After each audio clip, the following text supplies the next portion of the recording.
Buenas gente del bajo mundo. El canal Nine and Treble se enorgullece en presentar un doblaje hecho por fans y para fans, con el único propósito de entretener. Traducido y narrado por Nine, edición por Treble. Todos los derechos de la obra le pertenecen a Jonathan Sims. Y sin más demora, The Magnus Archives, episodio 23. Schwarzwald. Testimonio de Albert von Clausen sobre una cripta descubierta cerca de su propiedad en el Bosque Negro. Testimonio original dado como parte de una carta enviada a Johann Magnus el 31 de marzo de 1816. Grabación de audio hecha por Jonathan Sims, jefe archivista del Instituto Magnus en Londres. Comienza el testimonio. Querido Johann, perdón por escribirle esta carta tan pronto después de la última. Debe creer que soy terrible por no darle la oportunidad de contestar. Pero recuerdo que durante su visita la primavera pasada mencionó usted su fascinación por lo macabro y extraño, y me presionó para saber si existían tales tradiciones o leyendas que yo supiera. Wolfgang me dijo que comenzó a adquirir una gran colección y siento que ahora tengo algo que le pertenece a tal. Mucho más que cualquiera de los cuentos de hadas o de viejas solteronas que alguna vez le conté. En pocas palabras, he tenido un encuentro aterrador. Dos encuentros, en realidad, y le ruego al Señor ya no tener más, pues honestamente creo que podría morir de miedo, si no es que de violencia hacia mi persona, si me hubiera obligado a encontrarme con esa cosa de nuevo.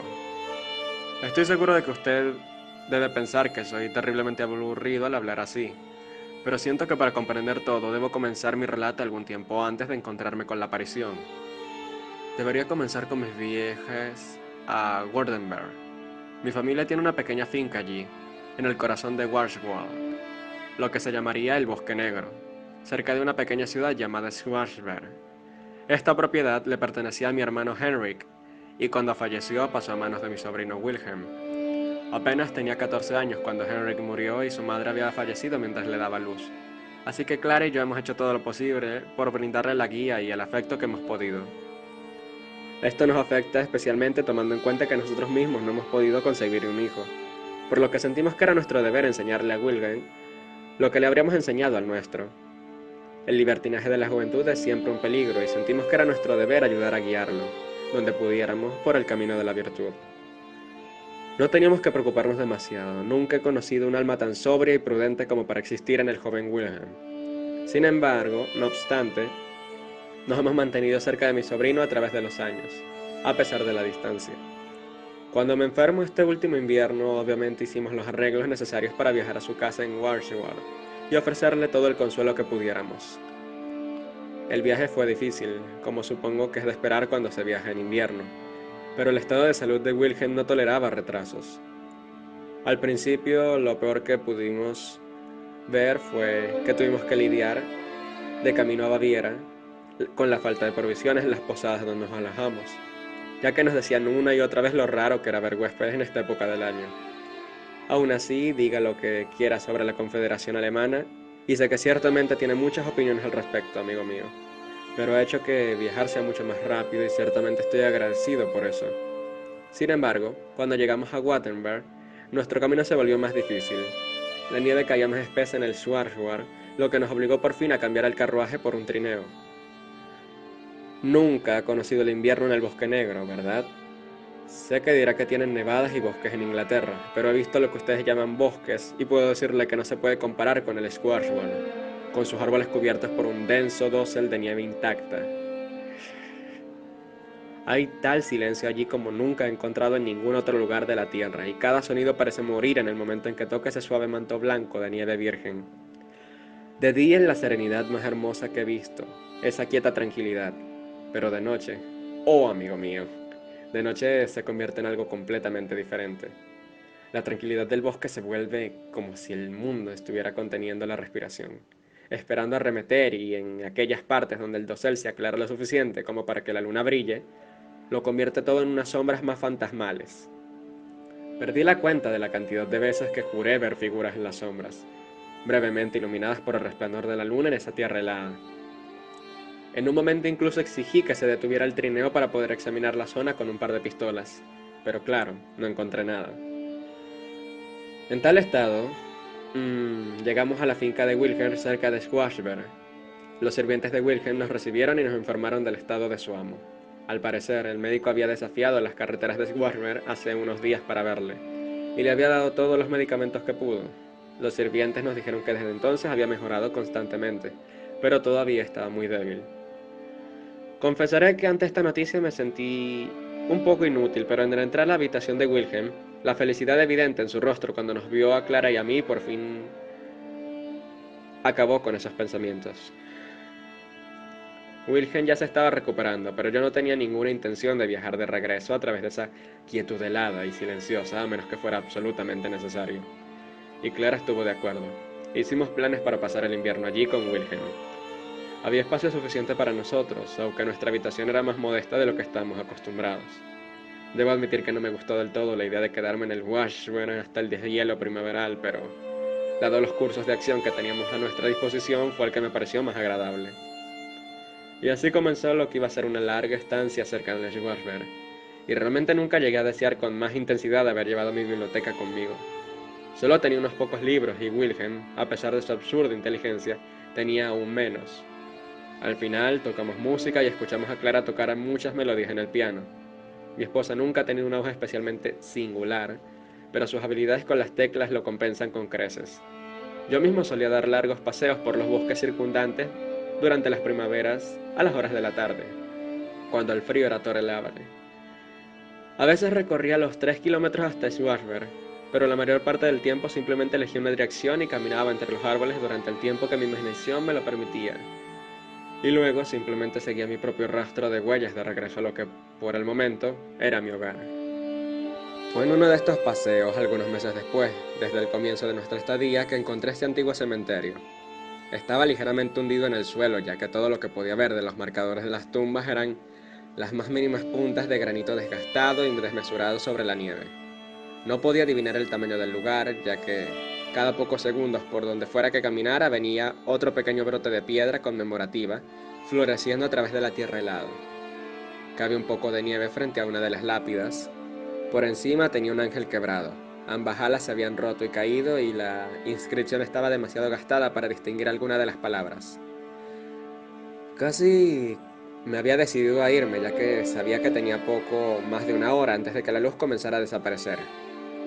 Sin embargo, cuando me di la vuelta, vi algo no muy lejano entre los árboles, mucho más grande e intrigante que las tumbas que había encontrado hasta el momento. Estaba a más de 1,5 metros sobre la nieve y la piedra era de mucha mejor calidad que la que había visto hasta ese punto. Era una pequeña cripta. La puerta, que alguna vez fue una robusta rejilla de hierro, hacía tiempo que se había oxidado de sus bisagras, dejando solo una gran abertura negra que parecía conducir a un lugar más profundo de lo que permitían las dimensiones de la cripta. En la parte superior apenas era legible lo que decía, pero definitivamente había algo ahí y era el nombre Johann von Wurgen. Estaba fascinado. Conocía bastante bien la historia del lugar y ciertamente no recordaba ningún noble del linaje Württemberg llamado Johann. Estaba seguro que nunca llegó a ser ningún conde o príncipe. Es más, que yo recordase, nunca existió ningún pueblo o asentamiento cerca de este lugar que pudiera albergar un cementerio de tal tamaño. Entonces, ¿quién era Johann von Wulberg y por qué había construido una cripta en ese lugar, en medio del Schwarzwald, a casi 10 kilómetros de Schwarzberg? No tuve tiempo de investigar más porque me di cuenta que ya tenía que irme de inmediato si quería regresar con mi esposa y mi sobrino antes de la puesta del sol. Me di la vuelta y volví a casa tan rápido como me atreví. Si bien normalmente estaría satisfecho de forjar un nuevo camino al día siguiente, algo acerca de esa cripta silenciosa me hizo retroceder y me encontré marcando árboles con mi navaja de bolsillo para que mi viaje de regreso al día siguiente fuera mucho más fácil. Aquella noche, durante la cena, le pregunté a Wilhelm si alguna vez había oído hablar de Johann von Wulberg, o si conocía la cripta a unos cuantos kilómetros al norte de su casa. Me dijo que no a ambos. Rara vez pasaba tiempo en el bosque, salvo para cazar, y la caza era generalmente pobre en el norte, ya que los árboles estaban demasiado juntos para viajar fácilmente con un caballo. Y nunca había oído hablar de ese tal Johann. Hice algunas preguntas sobre dónde podría investigar más a fondo sobre la historia del lugar, pero no había una biblioteca de un tamaño decente cerca del Schwarzwald, y como mencioné, Wilbur tenía pocos libros. así que dejé el tema en paz. No ocurrió nada más importante esa noche, así que, después de disculparme la mañana siguiente, salí temprano hacia el viejo cementerio. No oculté mi destino e incluso ofrecí la oportunidad de acompañarme tanto a Wilhelm como a Carla, pero ninguno de los dos consideró que el viaje valiera la pena de las frías horas que tomaría llegar. Así que una vez más me dirigí completamente solo a ese lugar olvidado. Mis marcas en los árboles fueron innecesarias, ya que no había nevado durante la noche, y mis huellas del día anterior eran aún claras y muy fáciles de seguir. La cripta se veía exactamente como la había dejado. Su puerta todavía estaba abierta y la luz del sol parecía recorrer muy poca distancia sobre el umbral, antes de que la oscuridad se la tragara una vez más. Había previsto esto y llevé conmigo una farola con el propósito de explorar el lugar. Estaba a punto de encenderla cuando noté una persona mirándome desde la frontera de árboles. Quizá este lugar no estaba tan olvidado después de todo. Había escuchado historias de bandidos que usaban lugares como este para repartir sus ganancias y de repente me alegré de haber pensado también en llevar una pistola y balas. Me acerqué al hombre, pero él no se movió ni oyó, y a medida que me acercaba no vi con más detalle. Era bajo y rechoncho, vestía una levita negra pasada de moda y pantalones de montar. Su cabeza quedaba oculta por un sombrero negro de ala ancha. Por su vestimenta asumí que era un anciano, tal vez un jardinero de este lugar o simplemente un sirviente que vivía cerca. Sin embargo, cuando lo saludé, la voz que respondía no tenía ningún temblor de edad avanzada.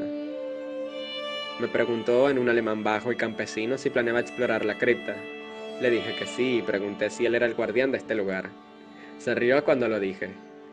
Fue un sonido agudo y gutural que me sorprendió y me dijo que la cripta era un lugar peligroso. Le dije que no tenía nada que temer de los muertos y después me miró fijamente. No pude ver sus ojos debajo de su sombrero, pero aún podía sentir su mirada sobre mí.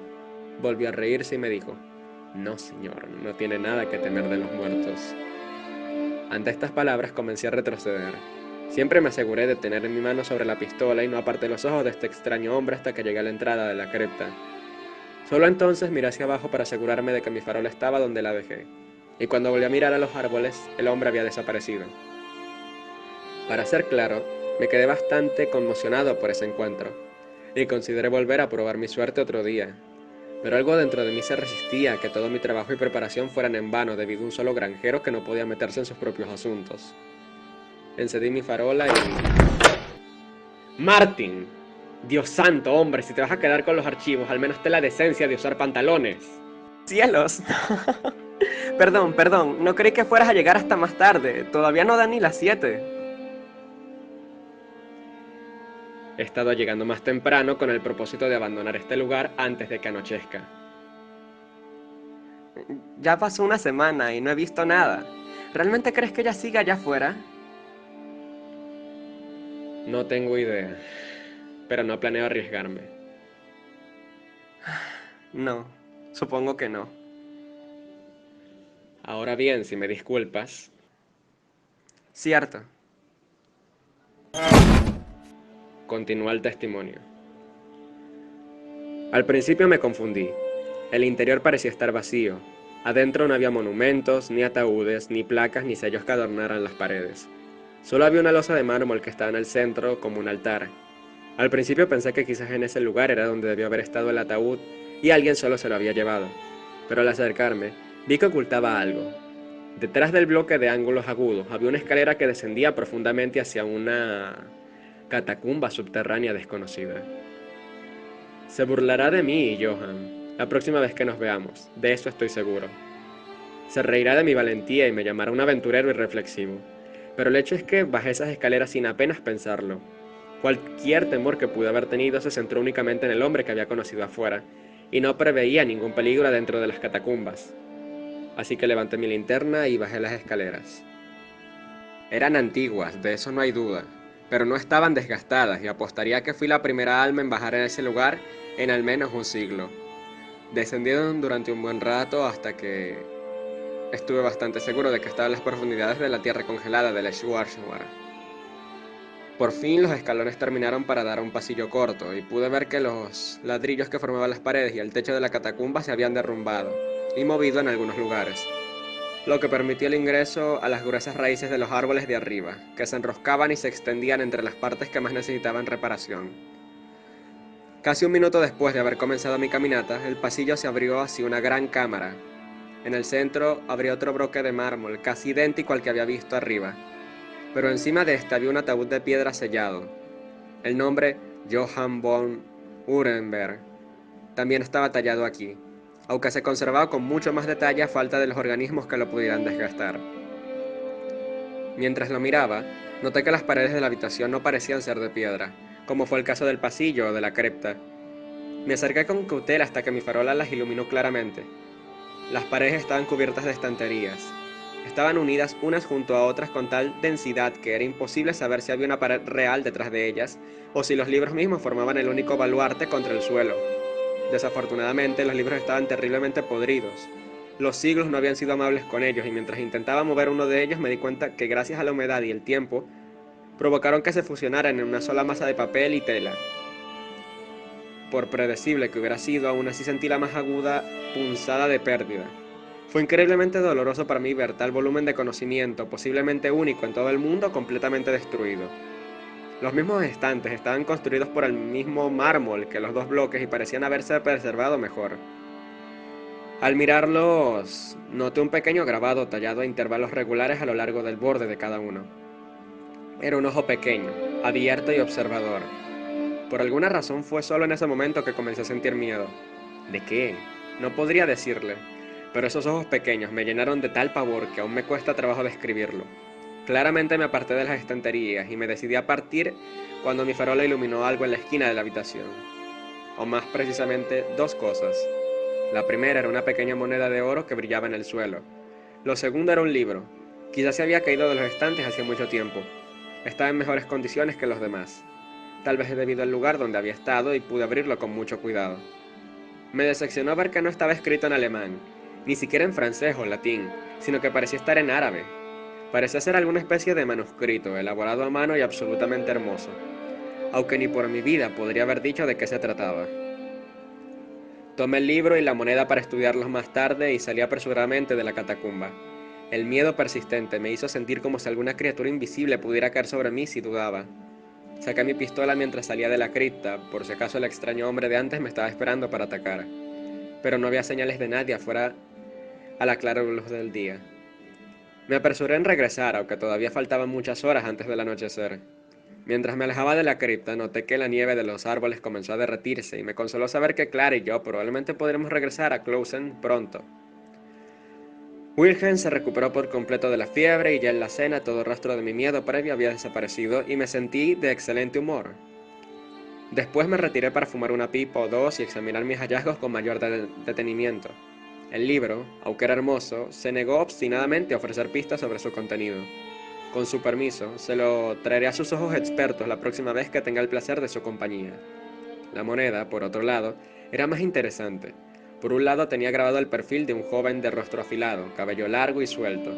En la parte superior estaban las letras JW, y en la parte inferior estaba el número 1279. Si esta fue la fecha en que se produjo la moneda, entonces no necesito decirle lo emocionante que podría ser este hallazgo. El otro lado estaba en blanco, salvo por 3 palabras muy pequeñas y desgastadas, pero pude leerlas. Decían Furs die Stirn. Estaba a punto de irme a casa cuando una de las sirvientas, Hilda o quizás Helga, lo he olvidado, me pidió un momento de mi tiempo. Lo concedí y me preguntó si había preguntado por el viejo cementerio en el bosque. Le dije que sí y ella palideció ligeramente. Me dijo que nunca se había acercado al lugar, que nadie en el pueblo lo hacía. Verá, aparentemente había un anciano en Skrasberg llamado Tobias Kohler. Ya casi llegaba a los 80 años y contaba historias de cuando era niño, y él y sus amigos jugaban un juego que llamaban Los Pasos de Johann. Era un juego que medía su valentía, en el que tenían que bajar por los escalones que pudieran hasta la tumba de Johann von Gutermann, hasta que pudieran ver algo, para luego salir corriendo lo más rápido que pudieran. Tobías nunca dijo quién o qué era lo que los veía, y siempre ignoraba la pregunta. Bueno, al parecer los padres de estos niños se enteraron de este juego y uno de ellos, la madre del amigo de Tobías, Hans Winkler, decidió ponerle fin. Irrumpió en el cementerio y al ver que Hans entraba en la cripta al ser su turno, corrió detrás de él y bajó las escaleras. Ninguno de los niños vio lo que pasó, pero todos escucharon el grito. Huyeron de regreso al pueblo y cuando contaron lo sucedido, el cura del pueblo, cuyo nombre Tobías no recuerda, Simplemente sintió y tras reunir a 6 hombres fuertes, aunque profundamente temerosos, se dirigieron hacia el cementerio. Ninguno de los miembros de ese grupo habló de lo que vieron o encontraron ahí, pero Hans se fue a vivir con la familia Becker en su pequeña granja. Nadie volvió a jugar Los Pasos de Johann en el cementerio, y este volvió a quedar desierto. La única otra cosa que Tobias recordaba era que una vez escuchó a un tío abuelo referirse a Johann von Gutenberg como el bastardo de Ulrich, lo que, si la fecha en la moneda era correcta, puede estar refiriéndose a Ulrich I o Ulrich II. De cualquier manera, la historia de ese lugar debe remontarse a casi 600 años atrás. Pero ahora, siento que le he dado las suficientes vueltas al asunto. Podría llenar una docena de páginas más con preámbulos e investigaciones, pero nada de eso es por lo que he escrito esta carta. No, la escribo para describir lo que vi la última noche que estuve en la casa de Wilhelm, el evento que hizo que Carla y yo nos fuéramos una semana antes de lo planeado. Sucedió 3 días después de haber escuchado la historia de Tobias. Había guardado la moneda y el libro en un ataque de superstición, y decidí dar un paseo en lo que se ponía el sol. Era un día hermoso. Los carmesíes del cielo antes del anochecer bailaban sobre la nieve que quedaba, tiñéndola de un rojo profundo. Caminé alrededor de la casa fumando una pipa hasta que encontré las huellas que había dejado al dirigirme hacia el antiguo cementerio. A medida que la nieve se derretía, había formado mis huellas en tierra compacta y hielo que casi parecía brillar a la luz del día menguante. Las miré y me quedé helado. Había hecho 2 viajes al mausoleo ese invierno y efectivamente había 2 pares de huellas marcadas que se dirigían al norte. Pero de vuelta a la casa había 3 pares de huellas. Sentí la presencia detrás de mí y me di la vuelta. Era el hombre del cementerio. Se había quitado el sombrero de ala ancha y me estaba mirando, fijamente. Tenía la cabeza completamente calva y le faltaban los ojos. Eran solo cuencas vacías. Pero aún así me miraron. Crea o descarte cualquier otra cosa en mi carta, como desee, Johann. Pero le juro que me paré cara a cara frente a un hombre sin ojos y él me vio. Retrocedí demasiado rápido y resbalé, cayendo con fuerza al suelo. Un segundo después él quedó encima de mí y me sonrió. Me dijo algo, pero mi mente estaba quemándose por el pánico y no escuché qué era. Se acercó a mí con lentitud e insolencia, como si quisiera saborear el momento. Luego, sin previo aviso, se detuvo. Su cabeza se levantó de golpe para mirar algo, como un perro de caza que escucha un disparo. Se quedó ahí, con la mano sobre el aire, como si no pudiera decidirse. Y luego, desapareció, como si nunca hubiera estado allí. Y yo solo me tiré al suelo, sin aliento y asustado. Ya había anochecido cuando finalmente me recuperé lo suficiente como para volver corriendo a la casa y comenzar a empacar. Le dije a Carla que teníamos que irnos lo antes posible. Aunque mis razones fueron vagas, todavía no le he dicho por qué. ¿Cómo le dices a tu esposa que te ha pasado algo así? Tomamos el primer carruaje que vimos la mañana siguiente y no nos hemos detenido. Ni siquiera me di cuenta que faltaba la moneda hasta que revisé mi equipaje más tarde. Ya fuera por un sirviente con dedos pegajosos o simplemente por mi propio descuido, ha desaparecido.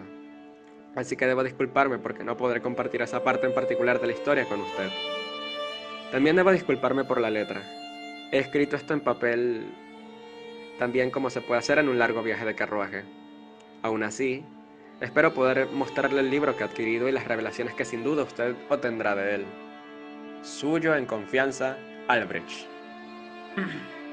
Fin del testimonio.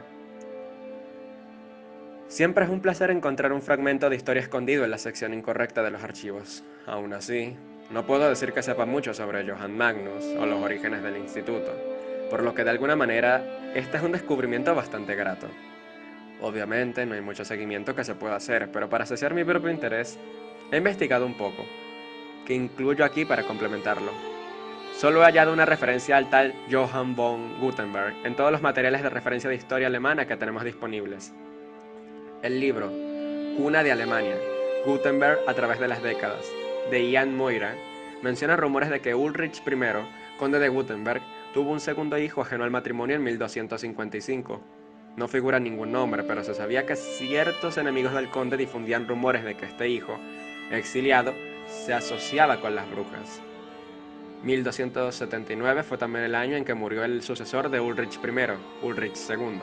Sin embargo, esto solo pudo ser una coincidencia, ya que sucedió mi hermano, Eberhard I. Algo más con lo que me topé, casi por accidente durante mi investigación, fue en Los cuentos de Grimm, la exploración de H.T. Moncrief acerca de muertes inexplicables y macabras en Europa a principios del siglo XIX. Menciona una muerte que tuvo lugar en Scratchberg durante 1816. El hombre, un tal Rudolf Ziegler, fue encontrado muerto en su casa en las afueras de la ciudad. Lo interesante es que dice que trabajó brindando asistencia en una finca cercana.